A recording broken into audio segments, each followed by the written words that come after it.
Bismillahirrahmanirrahim. Assalamualaikum warahmatullahi wabarakatuh. Alhamdulillahirabbil alamin. Wassalatu wassalamu ala asyrafil anbiya'i wal mursalin wa ala alihi wa sahbihi ajma'in. Qala Allah bil Qur'an, a'udzu billahi as-sami'il 'alim minasy syaithanir rajim. Bismillahirrahmanirrahim. Wa amma man khafa maqama rabbih wa nahaa an-nafsa 'anil hawa fa innal jannata hiyal ma'wa. Dan siapa yang takut dengan kedudukan maqam dari Rabb-nya, Tuhannya, dan kemudian dia menjaga, menahan, melarang nafsunya dari semua keinginan-keinginannya, fa innal jannata hiyal ma'wa, maka sebenarnya tempat kembalinya adalah surga, ma'wa. Sadaqallah wa sadaqa rasuluh wa ba'd. Pertama, hormat saya kepada general manager dan rombongan, pimpinan atau manajer.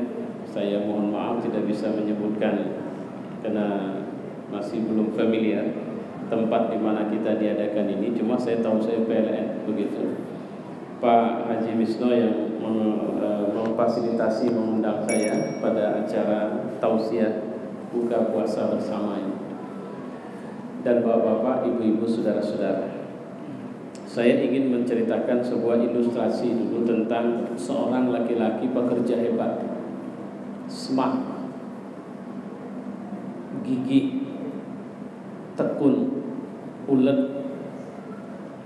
Dan dia sudah melalui sekian zaman bersama perusahaannya, yaitu sebuah perusahaan properti besar.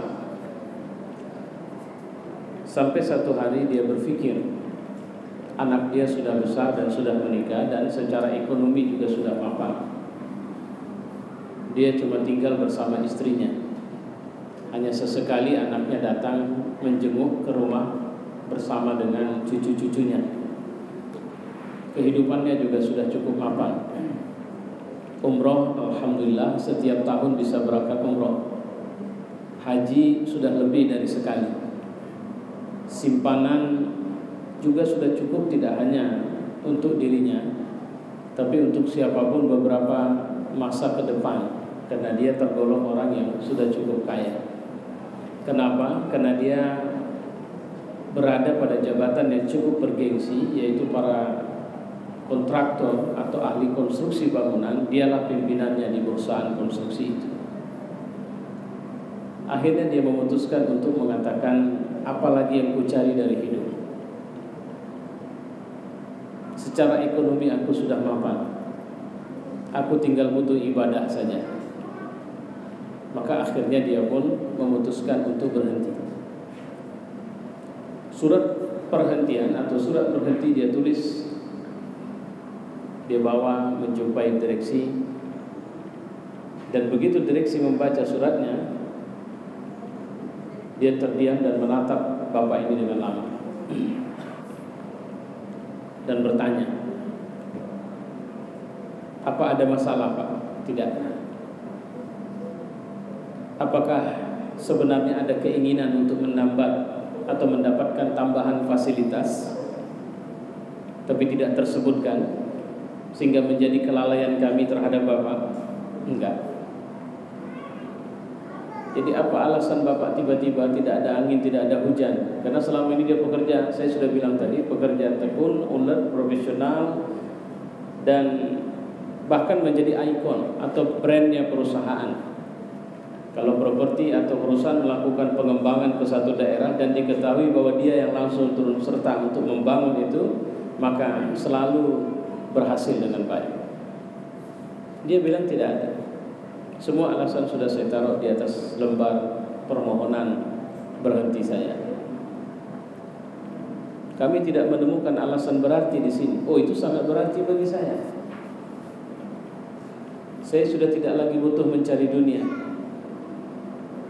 Mohon maaf kalau bicara kekayaan, mungkin Bapak jauh lebih kaya dari saya, tapi saya merasa kekayaan saya sudah cukup. Dan saya ingin ibadah-ibadah saja.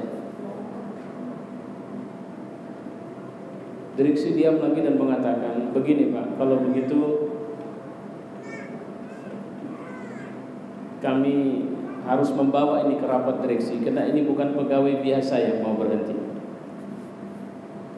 Oke, silakan mau bawa ke rapat direksi, rapat komisaris, kemanapun terserah. Tapi keputusan saya sudah bulat dan tidak bisa diganggu gugat. Kalaupun nanti ancamannya kalian tidak memberhentikan saya dan saya berhenti, tapi kemudian kalian bilang tidak ada pesangon sekalipun, tidak ada masalah. Jangan gitu dong Pak. Kita kan maunya baik-baik. Oke, saya tunggu. Kapan? Besok pagi Bapak datang kemari. Saya akan memanggil semua yang lain. Baik. Besok pagi sebelum jam 7 dia sudah di depan pintu kamar direktur utama.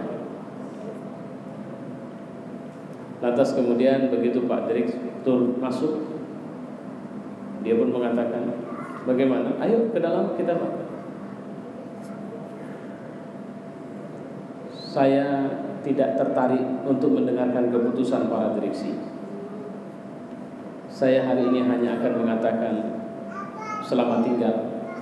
Karena setelah satu malam saya renungkan dalam tahajud, saya makin kuat untuk mengatakan tidak usah dan tidak perlu lagi meneruskan pekerjaan di sini. Bukan ada masalah. Percayalah, jangan takut. Tunggu Pak. Kami sudah membuat keputusan dan kami harus menerima. Karena kami tidak bisa menahan orang yang sudah tidak berminat lagi bekerja bersama kami, apapun alasannya. Dan sebagaimana sering kita belajar bersama bahwa kita tidak mungkin memaksa seseorang untuk mengerjakan sesuatu yang dia tidak menyukainya, dan itu pasti hanya akan menghasilkan sesuatu yang buruk. Tapi kami kalau boleh bermohon satu saja, maksudnya tolong bangunkan kami lagi satu rumah. Saya mau berhenti Pak. Kenapa saya harus disuruh? Ini permintaan terakhir dari kami. Satu saja. Tidak usah satu kawasan perumahan, cukup satu rumah saja. Oke, saya setuju. Di mana saya harus bangun? Terserah. Maksudnya terserah. Bapak mau bangun di mana terserah. Baik. TV berapa? Terserah. Loh. Ini dengan biaya berapa? Terserah. Loh, semua kenapa terserah? Ya terserah. Karena ini kami hanya minta kepada Bapak, buatkan kami satu rumah di mana terserah, TV-nya bagaimana terserah, biayanya berapa terserah. Berapa lama harus selesai? Terserah. Maksud, ya terserah. Mau bangun lebih cepat boleh, mau bangun lambat boleh. Ya saya mau lebih cepat berhenti, saya mau lebih cepat putus hubungan dengan pekerjaan di sini. Kalau begitu saya akan bangun secepat mungkin. Saya bisa membawa pegawai berapa? Terserah. Pekerja? Terserah. Oke, saya mulai kerja besok. 1 minggu sudah selesai rumahnya. Dia datang lagi menjumpai direktur dan mengatakan rumah sudah selesai, ini dia kuncinya. Oh maaf sebentar Pak, saya mau meninjau rumah itu sekarang bersama Bapak. Baik, ayo. Maka berjalanlah mereka. Dan dari jalan besar menuju jalan kecil, dari jalan kecil masuk ke dalam gang. Dan dia mengatakan kita tidak bisa lagi naik mobil, kita berhenti di sini karena rumahnya ada di bagian sebelah sana. Kenapa harus cari rumah di tempat yang seperti ini membuatnya? Tapi Bapak bilang terserah. Kenapa Bapak tanya lagi sekarang? Oh iya, maaf, saya lupa. Atas kemudian berjalanlah mereka dan sampailah di sebuah rumah yang TV paling kecil apa? 36, TV 36. Ini rumahnya. Astagfirullahaladzim, kata direktur. Kenapa sekecil ini? Tapi Bapak bilang terserah. Bapak kan tidak mengatakan tipenya berapa. Ketika saya tanya berapa tipenya, Bapak bilang terserah. Ya sudah saya buat karena saya butuh lebih cepat. Baik. Ya Allah, tidak punya halaman, tanpa pagar. Dibuka pintu. Ya Allah, kenapa ruang tamunya? Aduh Pak, saya jadi pening lihat Bapak. Dari awal Bapak sudah saya tanya, semua Bapak jawab terserah. Dan sekarang inilah yang bisa saya kerjakan dan mau saya kerjakan. Oke, baik. Saya mau lihat kamarnya. Ada berapa kamar? Cuma 1 kamar. Seharusnya Anda membuat lebih 1 kamar. Anda tidak memerintahkan itu kemarin. Ya sudah, dapurnya mana? Dapurnya ini. Ya Allah, dapurnya berbatas langsung dengan ruang tamunya, dan itu pun hanya 1,5 kali berapa meter. Halaman belakang tidak ada. Ya Allah, kenapa tanah seperti ini dan rumah seperti ini yang Bapak bangun? Pak, jangan buat saya marah dong. Kita kan sudah sepakat ceritanya saat Bapak permohonan perusahaan 1 rumah dan saya bisa buat rumah. Karena ini yang mengejutkan Pak Direktur adalah ketika dia biasa bangun rumah mewah. Kalau bahasa apanya, dia suka biasa mansion atau rumah-rumah besar. Nah, itu dialah yang kerja. Seharusnya Bapak buatkan garasinya juga. Akhirnya dia diam saja. Seharusnya Bapak menyediakan kebun atau taman di belakang. Bapak menyiapkan kolam renangnya. Kami kan sudah mengatakan kami menyiapkan dana tanpa batas. Seharusnya Bapak membuat halaman depannya cukup lebar. Dan rumah ini saya bayangkan seperti sebuah rumah di tengah bukit. Dan ada sekian ribu hektar kawasan yang Bapak miliki. Dan kami sudah mengatakan terserah. Baiklah, ayo kita ke depan. Mereka jalan ke depan. Tahu Bapak sebenarnya apa yang kami bincangkan malam itu bersama para direksi yang lain? Dan saya menyertakan komisaris di saat membahas rencana berhentinya Bapak. Yang kami pikirkan adalah apa yang harus kami berikan sebagai hadiah untuk Bapak. Haji, Bapak sudah berulang. Umrah, Bapak sudah berulang. Duit, kami tahu betul bahwa Bapak menyimpan duit yang cukup banyak. Karena gaji Bapak kami tahu berapa per bulan. Akhirnya kami memikirkan bahwa hadiah terbaik adalah karya yang Bapak lahirkan, pekerjaan yang Bapak lakukan tanpa tekanan. Dan itu datang dari rasa nyaman Bapak sendiri. Tidak perlu ada perintah siapapun. Itu muncul dari keinginan Bapak sendiri. Dan kami tahu bahwa skill Bapak itu adalah membangun rumah. Maka kami merencanakan memberikan sebuah rumah kepada Bapak yang tidak dibangun atas kemauan kami, tapi dibangun atas kemauan Bapak sendiri. Dan kami mohon maaf, ternyata pegawai cerdas kami, ternyata pegawai ulet kami, ternyata pegawai luar biasa kami hanya bisa membangun sebuah rumah seperti ini untuk dirinya. Dan ini hadiah dari kami untuk Bapak perusahaan. Ilustrasi yang cukup menarik sebenarnya. Berapa banyak kita adalah orang hebat di saat kita di bawah kendali, tapi kita menjadi orang yang tidak berdaya ketika kita bekerja atas kemauan kita sendiri, atau tidak di bawah tekanan. Atau berapa banyak kita menjadi sangat luar biasa ketika ada tujuan-tujuan lain, bukan tujuan-tujuan yang tulus datang dari nurani kita yang kita kerjakan. Saya mau tanya sama Bapak, kebiasaan Bapak masuk kantor jam berapa? Mungkin jam 7, jam 8. Pulang kantor jam berapa? Mungkin jam 5. Ada yang sampai ngelembur malam. Tapi pertanyaannya, apakah itu Bapak kerjakan atau Ibu kerjakan atas kemauan sendiri? Oke, ketika ada perintah Bapak harus pergi ke satu tempat karena ini adalah pekerjaan, maka Bapak akan kerja. Pertanyaannya, apakah itu dilakukan atas sesuatu yang sifatnya tulus atau tidak? Apakah kita memang punya karakter bahwa misalnya customer service, dia selalu tersenyum ketika datang pelanggan? Kalau Telkom kan 123, orang mau maaf, telepon PLN kan 123. Saya sekarang suka Pak, tapi udah jarang-jarang, memang betul kata Pak GM tadi. Tapi Ramadan ini ada juga saya masih telepon, tapi saya memang hanya menelepon mengatakan sini ada masalah. Sudah, selesai. Ya. Kemudian apapun kemarahan orang kepadanya dia tidak boleh ikut marah. Pertanyaannya, apakah senyum, apakah sapanya, apakah salamnya, apakah karakternya, apakah akhlaknya itu dibangun atas sesuatu yang natural atau karena ada pamrih yang dia inginkan di samping itu?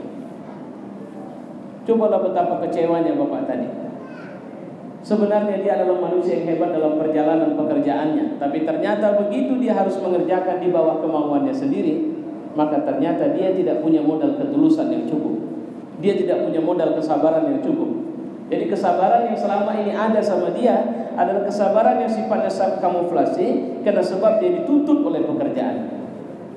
Saya cuma mau mengatakan seperti inilah ilustrasi Ramadan di tengah-tengah kita. Kenapa? Ramadan ini Allah bilang abstrak, puasa itu untukku dan aku yang balas. Silakan puasa. 24 jam adalah proses di mana kita melakukan ibadah sehari semalam, dan itu berlangsung dalam 29 atau 30 hari. Silakan. Cuma satu pesan Allah. Kalau bahasa tadi, silakan bangunkan kami rumah, terserah. Artinya satu pesan Allah, apapun hidupmu, dimanapun kau berada, di orbit manapun kau hidup, aku cuma minta satu darimu, jadilah orang bertakwa di situ. Dan ternyata kita banyak gagal. Saya khawatir di antara kita ada yang sudah mulai tidak biasa sahur, dengan alasan makan malamnya tadi malam terlalu larut, jadi saya tidak perlu sahur lagi. Tahukah Bapak sebenarnya bahwa sahur sebenarnya adalah upaya Allah untuk kemudian membantu kita, membentuk kita, mendidik kita, mentarbiyah kita agar kita punya kebiasaan bangun sebelum subuh. Kenapa harus bangun sebelum subuh? Tanya kepada orang-orang besar di muka bumi sekarang yang mereka suka sekali bangun di sebelum subuh. Tanya kepada CEO besar perusahaan-perusahaan besar Amerika, Eropa, dan banyak negara lain sekarang, mereka menyadari pentingnya untuk bangun sebelum subuh. Islam melalui Ramadan itu ajari kita untuk biasa bangun sebelum. Itu bukan persoalan makan dan minum. Karena kalau persoalan makan dan minum itu sebentar saja. Seorang anak kecil bisa puasa tanpa sahur kalau persoalan lapar dan haus. Tapi yang paling penting dari bangun sebelum subuh sampai rangsangannya, minumlah walau dengan seteguk air, karena pada sahur itu ada berkah. Kenapa Allah dan Nabi menyuruh kita untuk bangun itu? Jawabannya sederhana. Karena Allah setiap malam turun ke langit dunia, setiap malam. Dan dia tahu kita ini punya persoalan pada 3 hal. Dalam hidup apapun posisi kita punya masalah. Dalam hidup sebagai manusia kita pasti ada salah. Dan dalam hidup kita pasti punya keinginan. Dan dia tahu betul masalah, salah, dan keinginan adalah sesuatu yang tidak bisa diselesaikan di antara manusia sendiri. Allah mengatakan, aku Tuhan. Siapa yang mengatakan bahwa presiden tidak punya masalah? Siapa bilang presiden tidak punya salah? Siapa bilang presiden tidak punya keinginan lagi? Maka itulah pemilik presiden, penguasa semesta raya itu turun dan bilang, ayo ceritakan masalahmu sama aku kasih solusi. Ayo minta ampun sama aku. Kalian salah sama aku ampunkan apapun dosa kalian. Ayo silakan datang. Ayo kalian punya keinginan kan? Yang kalian malu kalau orang lain mendengar keinginan kalian, bicarakan kepadaku. Aku Tuhan kalian. Dia sudah kasih kaidah sama kita. Fa inna ma'al usri yusra. Kalau ada kesulitan, aku kasih kemudahan. Ud'uni astajib lakum. Minta sama aku kasih. Ana 'inda dhanni 'abdi bi. Aku tergantung prasangka kalian. Aku tergantung bagaimana tingkat keyakinan kalian kepada aku. Artinya Allah tahu betul dia bahwa kita ini kadang cemas dalam hidup. Bicara sama dia. Itu latihan dari sahur. Coba lihatlah ketika kita disuruh karena tidak jelas apa yang mau dikasih, tak nampak Pak. Kalau bonus, Bapak usahakan bisa sahur, karena nanti kalau sahur upayakan nomor rekeningnya aktif ya. Nanti setiap sahur saya transfer, setiap sekali sahur $1.000. Coba bayangkan, pasti semua semua sahur. Orang-orang yang gak Islam pun ikut sahur nanti. Karena begitu siap sahur langsung nampak tambahan rekening, saldo rekeningnya menambah. Allah tidak jawab bilang itu. Allah cuma bilang supaya aku mau kalian tunjukin takwa kalian, supaya kalian bertakwa. Dan balasannya udahlah, aku yang ngatur lah itu nanti. Aman lah itu. Kan kurang nyaman kita dengar jawaban begini. Apa? Kenapa? Suka sama mobil itu? Iya. Ya udahlah, aman lah, kerjakan saja pekerjaan. Tapi kan galau juga kita ini. Betul nggak apa mobil ini yang mau dikasih atau sesuatu yang lain? Itu yang harus kita paham. Kenapa? Karena ternyata yang paling sulit kita taklukkan dalam diri kita itu adalah diri kita sendiri. Dan Nabi juga mengatakan semua orang mukmin itu akan bisa masuk surga kecuali yang tak mau. Rupanya ada yang tak mau. Kenapa dia tidak mau? Itu tadi. Dia mengira bahwa ketika diserahkan, oke, Bapak bebas, silahkan bangun rumah, terserah. Bahasanya terserah. Lantas dia berpikir, karena dia mengira inilah beban itu. Padahal yang kemarin puluhan tahun dia kerja, itulah beban itu. Itulah dia di bawah tekanan. Itulah dia di bawah peraturan. Dan sekarang dia diberikan kemerdekaan. Terserah. Ini Ramadan, kalau kalian takut setan ganggu kalian, setan gue belenggu. Ayo, buktikan bahwa kalian memang orang berkualitas. Ayo, aku kasih tahu bahwa sebenarnya masalah terbesar dalam hidup kalian itu adalah nafsu kalian. Apa itu nafsu? Segala keinginan. Tentang apa? Minan nisa'i wal banin wal qanatiril muqantarah minaz zahab wal fiddah wal khayl wal hars wal khaylil musawwamah wal hars. Ada orang yang sekarang tega saya bilang, ngeluarin duit sampai sekian miliar cuma untuk batu aki. Kemarin dalam pameran batu aki di Riau, saya ngelihat ada orang tukang jual batu aki bilang kalau yang ini harganya 2 miliar. Saya dari duduk maling nengok ke TV.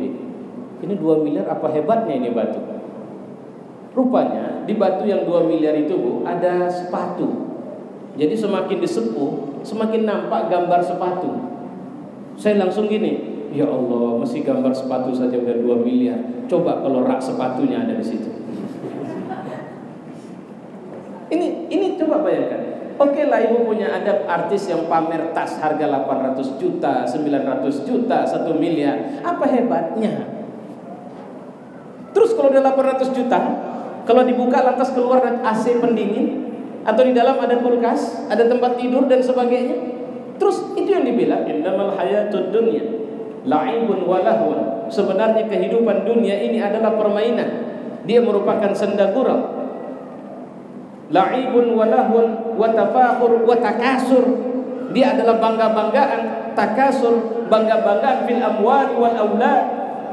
Bangga terhadap harta. Mobil saya 9, saya 11.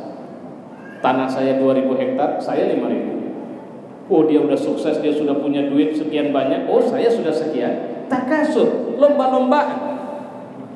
Padahal Allah mengatakan nafsumu itu kalau cuma dunia dan kesenangannya itu nggak pernah tuntas. Kalau cuma pingin kaya, di atas orang kaya yang kita kaya ada lagi. Saya ingin punya rumah ada kolam renangnya. Oke, setelah punya kolam renang ada lagi. Dunia ini sering membuat kita tidak tenang karena nafsu kita, dia tidak bisa tenang kata Nabi sampai tanah disumpalkan ke dalam mulut kita. Artinya sampai mati. Padahal Allah membuat perumpamaan, kalau kau angkat telunjukmu dan kemudian kau celupkan ke dalam lautan dan kau angkat lagi telunjuk itu, maka sisa air yang ada dalam tanganmu itulah kesenangan dunia, sementara lautan itu adalah kesenangan akhirat. Dan Allah menjanjikan kesenangan akhirat, bentuknya nggak usah capek, yang penting nikmati saja. Sementara kesenangan dunia kita capek dulu, Pak. Kalau mau duit kerja, ternyata duit ini pun kelewat kali. Awak udah rajin sholat, awak rajin baca Quran, awak rajin tahajud, belum tentu dia mau. Duit ini dia tidak peduli kita muslim atau kafir, dia tidak peduli kita soleh atau enggak. Uang itu ada di kota infak masjid, pun mau diambil orang dengan cara maling. Artinya apa? Dia mau sama maling, dia mau sama perampok, dia mau sama koruptor, dia mau sama orang licik, dia mau sama orang pembohong. Itulah dunia. Dunia tidak pernah tidak pernah jujur sama kita. Kita soleh, dia nggak suka karena kesolehan kita ini hanya laku nanti katanya. Kalau di dunia, aku masih mau direngkuh. Maaf ya Pak, Bu, kemarin ada pelacur ketangkap di salah satu hotel yang harganya short time-nya 80 juta, long time-nya 250 juta. Mahal nggak? Saya bilang kecil itu harganya. Kenapa? Dikumpulkan semua pelacur di muka bumi yang harganya di atas 1 miliar kita buat satu malam. Dan dikumpulkan semua kekayaan manusia di muka bumi Karena enggak usah merasa hebat dengan keuntungan dunia. Kata ini bahasa agama. Kenapa? Karena semua kesenangan dunia itu dibandingkan dengan ibu melaksanakan sholat sunat sebelum sholat subuh yang kita sebut dengan sholat fajar, itu masih jauh lebih mahal harga sholat itu ketimbang dunia dengan semua kesenangannya. Apa bentuk kesenangan dunia? Coba ceritakan. Mau pergi wisata kemana? Berapa biayanya? Mau punya rumah seberapa besar? Mau punya tanah berapa luas? Itu masih belum ada satu orang paling kaya di muka bumi yang bisa menguasai bumi ini seluruhnya. Coba bayangkan. Puasa ini Allah janjikan sama kita surga. Yang surga itu nggak bisa ngomong lagi. Kenapa? Itulah kesenangan yang tak bisa lagi membuat nafsu berontak. Nabi mengatakan ketika seorang suami pertama sekali menjumpai istrinya di surga, pertama kali nengok muka istrinya, dia akan terpana dalam tempo 40 tahun lamanya. Lama kali Ustaz. Nggak ada matinya, jangan takut. Kalau di sini 40 tahun ya udah sia-sia jadinya kan, begitu tersadar langsung meninggal. Ya, makanya dunia ini unik. Ibu beli telekung harga 5 juta. Senangnya luar biasa bawa telekung ini ke rumah. Begitu sampai rumah telekung ini disetrika, dikasih harum-haruman, kemudian disimpan di lemari. Kenapa tidak dipakai? Rencananya nanti hari raya Ustaz. Malam hari raya ibu meninggal dunia. Coba bayangkan. Sementara surga, semua kenikmatan itu bisa. Jangan takut. Seorang bisa makan bertahun-tahun asal dia mau. Seorang bisa senang-senang sesukanya karena tidak ada kematian di surga. Melalui Ramadan ini Allah berjanji ini itu sama kita. Surga. Cuma beda ini. Puasa ini beda sama yang lain, Pak.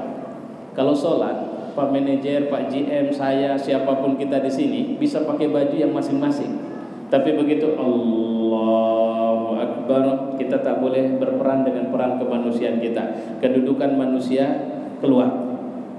Yang melaksanakan sholat hanya budak Tuhan. Tidak boleh presiden sholat. Dia harus tanggalkan jabatannya sebagai presiden waktu sholat. Dia tanggalkan jabatannya sebagai orang kaya waktu sholat. Dia tidak orang cantik waktu sholat. Dia tidak orang jelek waktu sholat. Waktu sholat dia cuma hamba Allah Subhanahu wa ta'ala. Sehingga gerakannya tidak boleh berbeda. Haji silahkan bawa fasilitasmu.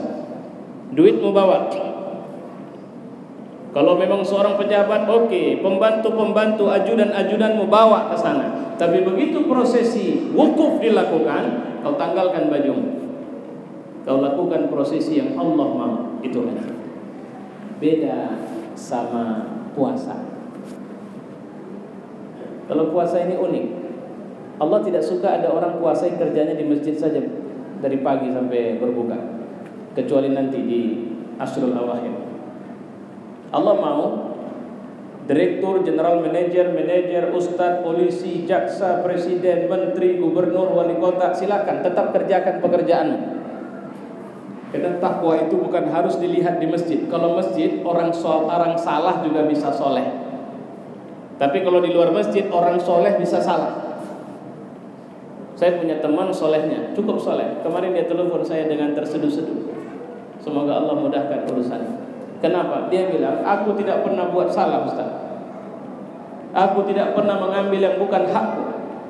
Tapi hari ini aku dituduh mengambil sesuatu yang bukan hakku dari pekerjaan. Takwa itu Pak, bukan harus kelihatan waktu Bapak pegang Quran. Takwa itu harus kelihatan waktu Bapak kerja. Takwa itu ketika ibu jadi istri di hadapan suami, jadi ibu di hadapan anak-anak, jadi suami di hadapan istri, jadi ayah di hadapan anak-anak, jadi tetangga di hadapan tetangga kita. Takwa itu ketika kita pegang duit, kelas kita ketahuan waktu melihat orang susah. Takwa itu ketika kita punya jabatan, muncul dalam bentuk keadilan. Ketika kita punya kekayaan, muncul dalam bentuk sifat dermawan. Ketika kita melihat kemungkaran, muncul dalam bentuk keberanian mencegahnya. Itu takwa. Jadi takwa itu adalah ini, marilah kita tingkatkan takwa, tapi nggak tahu apa yang dimaksud. Saya ambil contoh begini. Takwa itu adalah ketika saya mau masuk PNS yang mendaftar 1947 orang, sementara yang diterima cuma 9 orang. Takwa itu adalah Walaupun ada yang mengatakan kepada saya, udahlah, aman, kau gak usah pala ujian, tapi kau setor saja 100 juta kemarin. Takwa itu adalah saya hanya melihat prosedur formal, di mana saya harus ujian, di mana saya harus tes, di mana saya harus mengikuti prosedur yang seharusnya, dan saya tidak melakukan sesuatu yang Allah tidak ridho. Itu takwa. Dan ternyata takwa itu berat, bukan mudah. Coba bayangkan, saya punya duit seperti yang dia minta, saya punya decking, tapi kemudian saya harus tinggalkan itu semua karena Allah tidak suka. Takwa itu adalah saya menjalankan maunya Allah dan meninggalkan apa yang Allah tidak suka di semua urusan hidup saya. Takwa itu bilang begini, mau ambil proyek, oke, store aja 30-35%, Pak. Kalau kau berani lebih tinggi persennya, kau bisa dapat proyek itu. Takwa itu saya mengatakan, saya tidak akan mengambil dengan cara menyuap atau menerima suap. Sanggupkah kita bertakwa di posisi-posisi itu? Mungkin udah mulai kelihatan beratnya. Nah, kalau kelihatan beratnya, Allah juga tahu betul kita tidak mungkin bisa sempurna. Maka itulah kenapa Dia sediakan keampunan yang besar di bulan Ramadan. Aku tahu kalian itu nggak hebat-hebat amat sih. Sudahlah, rajin minta ampun. Ini kadang udah nggak hebat, minta ampun tidak mau. Begitu masuk neraka, na'udzubillah, jumpa iblis, ini Tuhan yang membuat kami masuk neraka. Nanti lihat di surat Ibrahim, iblis diantar, dibawa, menjumpai kita. Lantas kemudian dia bilang, saudara-saudara, kalian bilang aku yang menyebabkan kalian masuk neraka ya? Kalian dengar ya? Allah janjikan sesuatu dan janji Allah benar, aku janjikan sesuatu dan janjiku tidak benar. Terus kusuruh kalian melakukan kejahatan. Kalau kalian nggak mau, ya nggak masalah. Cuma kalian kan mau. Nggak kupaksa kalian. Nggak bisa aku maksa kalian. Terus kalian pikir aku di mana? Samanya kita di neraka. Coba bayangkan, na'udzubillah min dzalik. Kalau saya, ibu mau dengar pidato setan itu nanti? Kalau mau dengar silakan. Kalau saya tidak mau. Karena pidato itu langsung diucapkan di neraka. Kalau ibu bapak mau dengar, itu artinya ibu mau masuk neraka. Kalau saya enggak mau, saya terima bocoran saja dari surat ini. Karena setan sampai bilang begini sama kita. Na'udzubillah, bukan kita, orang yang masuk neraka itu. Tuduh diri kalian sendiri, jangan tuduh aku. Aku pun susah di sini. Kalian pikir aku enak? Enggak, lebih parah aku dari kalian. Ya Allah. Maka Bapak Ibu saudara-saudara, itulah kenapa Allah lepaskan kita di Ramadan ini. Silahkan lakukan amal. Tapi kita pun sudah merasakan betapa tidak bisa kita sabar untuk bangun sahur rupanya. Betapa kita tidak bisa bersabar untuk sholat tarawih.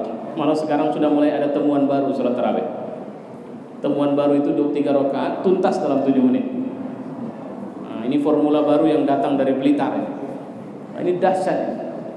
Mungkin nanti akan sampai masanya di mana orang sholat tarawih tidak perlu lagi bergerak, tinggal beriling saja. Udah sama-sama duduk, sama-sama berdiri, udah kebayang 23, oke, silahkan, selesai. Masya Allah.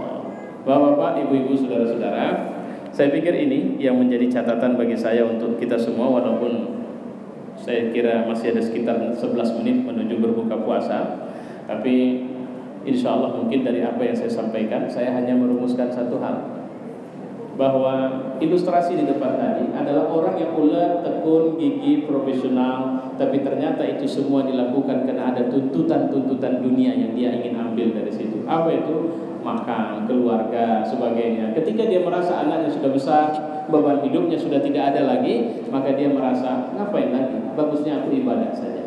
Padahal ternyata tidak. Allah menuntut kita untuk jangan berhenti mengambil akhirat atau menjemput surga sampai datangnya nyawa di ghorghorah.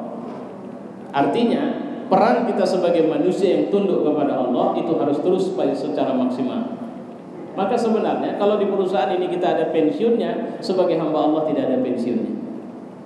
Do the best, lakukan saja yang terbaik di semua urusan hidup kita. Ada orang bilang begini, saya sudah kaya, ngapain lagi saya cari makan banyak-banyak? Salah Pak. Kenapa Allah kasih kekayaan sama Bapak? Karena Allah percaya dari harta yang Bapak pegang ada yang dititipkan Allah untuk orang susah yang tadi kita santuni itu. Jadi semakin banyak kekayaan kita, semakin banyak orang susah yang akan dapat peluang kita santuni. Maka jangan berpikir menumpuk kekayaan, tapi teruslah mengembangkan kekayaan, karena dengan mengembangkan kekayaan itu kita sebenarnya sedang membantu dalam tanda petik tugasnya Allah untuk nyantuni orang susah. Dalam tanda petik saya bilang apa? Karena semakin kita kaya, semakin tinggi zakat. Semakin tinggi zakat, semakin banyak yang dikeluarkan, semakin banyak orang susah yang bisa disantuti. Terakhir, saya mohon maaf, kemarin jelang berbuka begini, saya alhamdulillah setelah berbuka mengislamkan seorang laki-laki yang nanti hati-hati ya, ada satu gerakan namanya gerakan Fajar Nusantara. Kalau Bapak tengok di Facebook itu sasarannya rata-rata remaja itu. Karena anak muda yang saya islamkan kemarin kembali itu 18 tahun, hafiz Quran. Dia menghafal Quran, tapi demi Allah ketika saya suruh hafal surat An-Naba, coba baca, tidak hafal. Coba baca surat Ar-Rahman, tidak hafal. Ternyata dia kufur, hilang.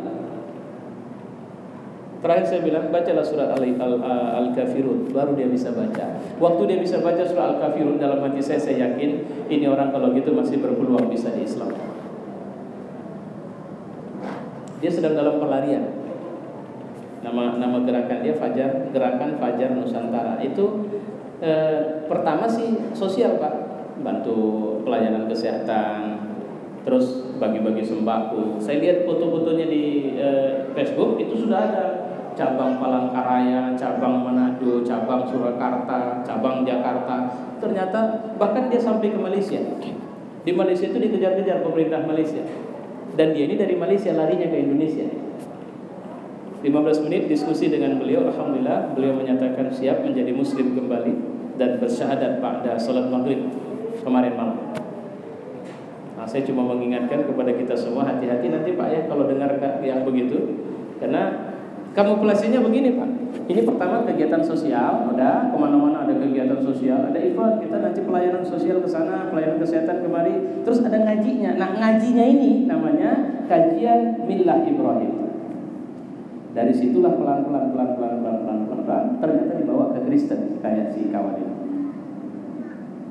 18 tahun umurnya, sudah hafiz Quran, sudah umrah beberapa kali, tapi murtad. Begitu saya lihat wajahnya, hati-hati juga memang, auranya hilang itu anak. Separuh dari aura dirinya itu nggak saya lihat, nggak fresh gitu. Maka ini tadi waktu saya di sini, keluarganya yang SMS saya, Ustaz lupa mana nama Ustaz yang bisa ngeruqyah, karena saya janjiin kemarin. Alhamdulillah saya kira. Ini sekedar sebelum berbuka mengingatkan kepada kita, karena zaman ini banyak setan tuh pandai kali merusak kita. Ya. Sekarang aja udah banyak setan-setan hari raya keliaran kemana-mana. Setan THR. Cuman ini Pak JM, gimana? THR kita nambah nggak ini? Nah itulah dia kan. Ini JM datang ini pasti ada bocoran berita baru. Kalau tak nambah, semua itulah. Terus setan hari raya itu udah mulai nongkrong itu di plaza-plaza, di Carrefour, di Sun, di mana itu nongkrong itu. Atau ibu-ibu yang udah mulai disibukkan dengan kue ketimbang puasanya. Padahal puasa masih lama lagi, hari raya masih lama. Karena setan itu tahu betul bahwa buat baik pun dia gak ada manfaatnya bagi kehidupan dunia akhiratnya, dia pasti masuk neraka. Itulah kenapa dia sudah janji sama Tuhan, sebaik apapun dia targetkan kita masuk neraka. Ibu ada yang dapat kiriman setan ngajak orang sholat tahajud untuk selfie video. Nah itu saya tertawa lucu itu. Kalau nggak silap si Narji jadi setan di sini. Orang siap salat, assalamualaikum, assalamualaikum. Terus setannya bilang begini, udah tahajudnya sudah selesai, nah sekarang tinggal selfie-nya. Terus bisa dilawan. Terus dia bilang oke, kalau memang nggak mau selfie, update status.